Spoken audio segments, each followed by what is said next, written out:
Um dos grandes desafios entre os jovens, adultos, idosos, e com grande impacto nas relações humanas que estão aqui no contexto do nosso congresso, é a influência do álcool, uma vez que ele se relaciona com a violência familiar, no exemplo educativo, nos acidentes de trânsito, nas depressões, enfim.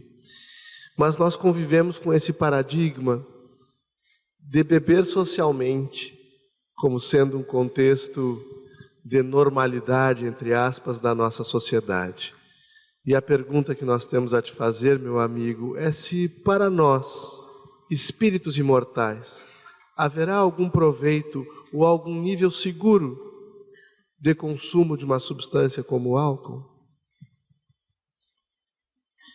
Algumas correntes médicas recomendam uma dose de álcool para a circulação. E em alguns países fabricantes de vinhos, a longevidade é um tanto maior. No entanto, recomendam apenas uma pequena dose de natureza medicamentosa. Mas eu noto, por exemplo, que os espíritas pregamos determinada conduta para os outros e não as vivemos em nossa intimidade. Um amigo levou-me para vir à sua casa. Eu estava construindo um palacete e me levou à sua adega e ao bar que estava colocando no refeitório. Então eu lhe perguntei se ele usava o álcool, se ele gostava de tomar o álcool. Ele disse, não, nós aqui somos abstêmios. E eu perguntei, para que o bar? Para que a adega? Para os nossos amigos? Para aqueles que nos visitam? Eu digo, me parece um discurso falso. Você não toma porque faz mal e dá aos seus amigos porque faz bem. Algo está errado. Eu lhe aconselharia, se é que você me pediu opinião, para que retirasse o bar e transformasse a adega numa sala de conversação edificante, que terminasse os encontros com a água fluidificada. Ele disse, mas isto não é social. Eu digo, nem também é espiritual. Vale a pena que nós reflitamos. O álcool e o tabaco são dois adversários cruéis do indivíduo. As experiências de laboratório têm-no demonstrado. O indivíduo, em linha geral, acha que ele é alcoólico se tiver o delirium tremens.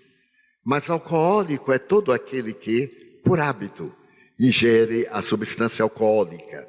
Essa é a definição dos alcoólicos anônimos. Porque muitos não bebem durante a semana. Ao domingo tomam aperitivo, 1 litro de uísque, quando normalmente, ou nos dias feriados. E nós verificamos que se o álcool era comum ao tempo de Jesus, principalmente a fermentação da uva, de que Jesus dá a demonstração no belo trabalho do matrimônio inicial, aquele matrimônio que ficou célebre, quando Maria diz, faltou vinho, e isto é um augúrio negativo. Em Caná, as pessoas usavam bastante vinho, é uma região vinícola, e ele então teria transformado a água em vinho. E eu fico a meditar, será que transformou a água em vinho, ou deu-lhe um sabor a vinho? Porque muitas vezes na água fluidificada, nós mudamos o sabor. Os espíritos mudam-lhe, por ser uma substância simples, apesar do H2O, para que absorva energias fluídicas, éter, substâncias medicamentosas, de forma essência terapia, aparecem nos nossos cultos evangélicos, desde que neles hajam um médium de ectoplasmia. Então vale a pena que nós disciplinemos este hábito assassino, porque é uma forma de tirarmos de 5 a 10 anos da nossa existência. E através do nosso hábito, nossos filhos não sejam levados também a usar, a princípio ocultamente, depois publicamente.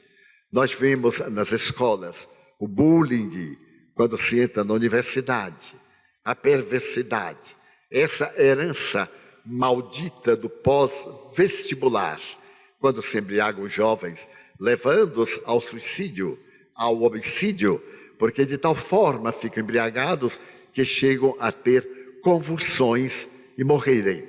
Que nós procuremos medir os nossos atos e que esses chamados hábitos ou vícios sociais sejam lentamente riscados do mapa das nossas necessidades, porque o número de crimes, de ocorrências dantescas em estado do pré-coma alcoólico é tão grande que é muito maior do que no Brasil o número daqueles que morreram na Colômbia nesses 53 anos de guerra civil.